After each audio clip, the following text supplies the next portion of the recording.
Chef Brian, Bobbin with Babes. We're at Musky Tails in beautiful Antioch on the Fox chain, and we have some beautiful walleye right here. We've already got it filleted and cut up, soaking nice in buttermilk. Chicken stock into the hot pan. This is organic chicken stock I made yesterday, and just a little bit of sweet peas. These are just the frozen ones at the grocery store. I'm gonna let this come up to heat. Meanwhile, in the other pan that's getting hot, we're gonna do a blend of olive oil, extra virgin. The smoking point on olive oil is very low, so we're higher than the butter that I'm gonna add to it. We don't want the fish to be swimming. We are pan frying, we are not deep frying.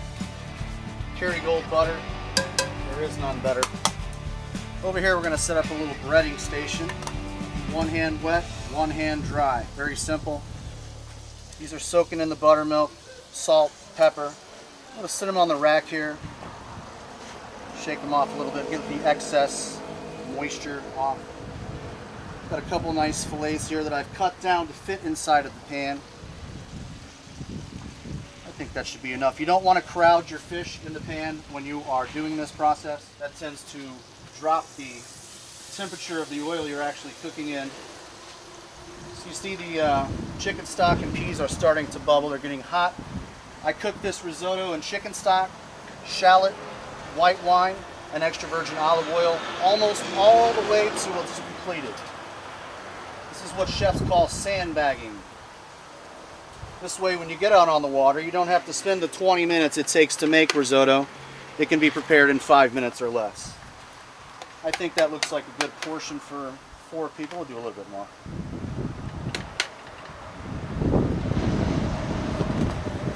I can hear that my butter has stopped bubbling. Starting to brown slightly. That's a key to me to let me know that the fish is ready to hit the pan. This is walleye, tender, delicious, sweet. It does not need to be coated to death in anything or over seasoned. This is what called being blessed in the Midwest is. We have this beautiful resource right behind us here in the Fox River. Walleye, nothing better. I'm only going to coat one side. Like I said, I don't want to overdo it. Give it a little shake, hit it right to a hot pan. You know the pan's hot enough when you hear the sizzling. That's your indicator. If you don't hear the sizzling, yank that fish out right away because you're wasting your time. Nice sizzle. All you got is a little bit of coals down there. Very simple setup. Could be done anywhere. And one more nice loin piece.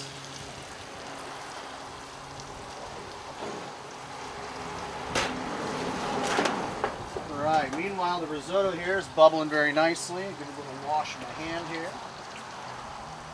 Got my towel, everything's in its place. Mise en place, that's a chef term. Everything in its place. You do everything ahead of time. When you get down to the cooking, that's why chefs look badass, because they do everything ahead of time. It makes them look fast, proficient. Get a little bit of risotto going there, getting a little heat to it. I want to break it up a little bit.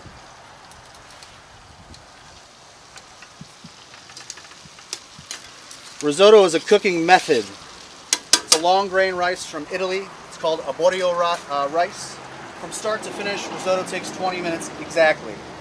You must stand here and stir the entire time.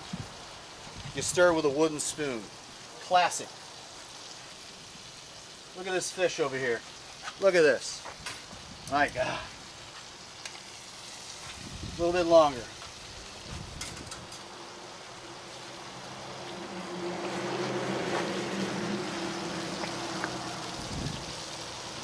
The key to cooking risotto is the word al dente, which means to the teeth.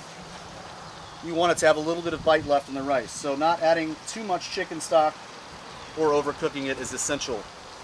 That's why it is a cooking technique as long as a style of rice.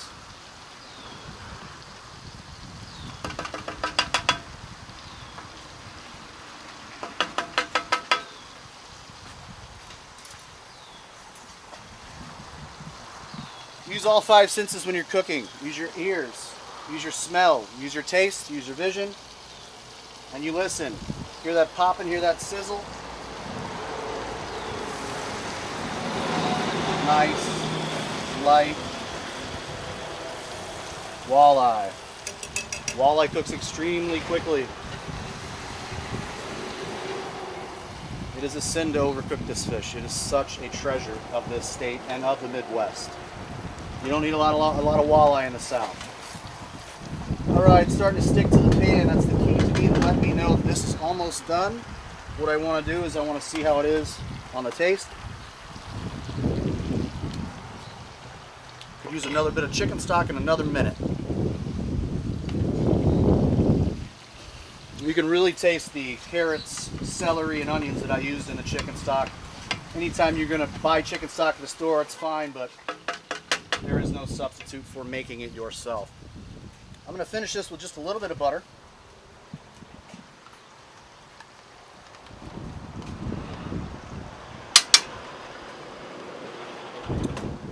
Some Parmesan cheese. You don't want to add too much. You don't want to make it soggy and tight.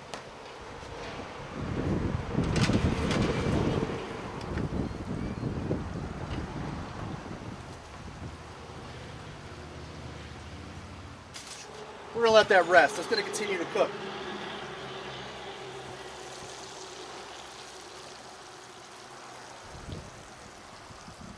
Those thinner pieces are done.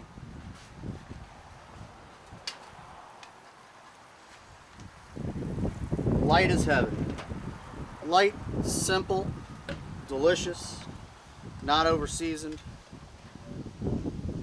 falling apart.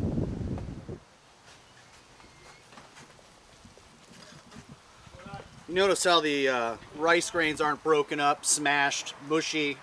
Should have a little bite left to it. It's not overly cheesy. It still has some viscosity. This is going to be good. That's going to be good. You got your white rind reduction. Look at that. See how it's reducing? Kill the heat. You don't want too much heat at this point. The butter's already soft. We're just going to fold some in. Doesn't take much. We're not trying to overdress the fish. I just wanted a little bit. So with the heat of that pan, what you're doing is an emulsification right here. That butter is blending in. It's forcing itself into that white wine reduction. And all you need is that little bit of carryover heat. Isn't that beautiful? That nice caramel color.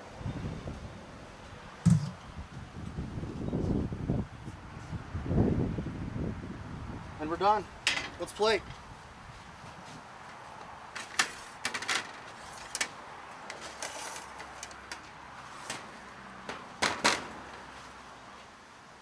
Do a nice bed of risotto.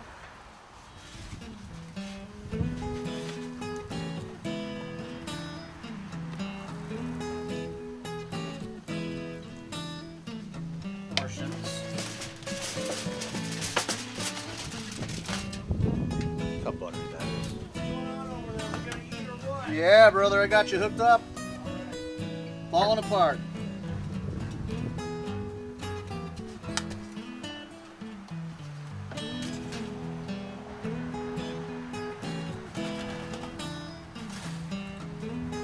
It sure is a nice treat to get this fish locally.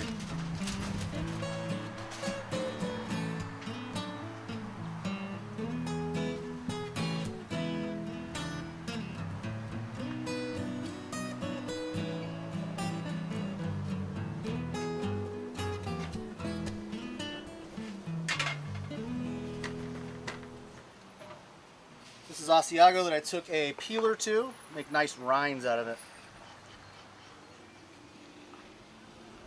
Nice ribbons.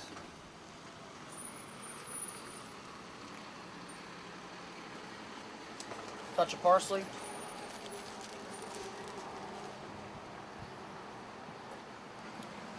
I'm not a fan of the unedible garnish. If it's on the plate and you can't eat it, it doesn't belong there. Touch of paprika for color. There you have it. Sweet pea risotto with Parmesan and Asiago. Local walleye pan seared with a light coating and a nice Beurre Blanc sauce to go along with it. Thanks for joining us at Muskie Tales. God bless and enjoy.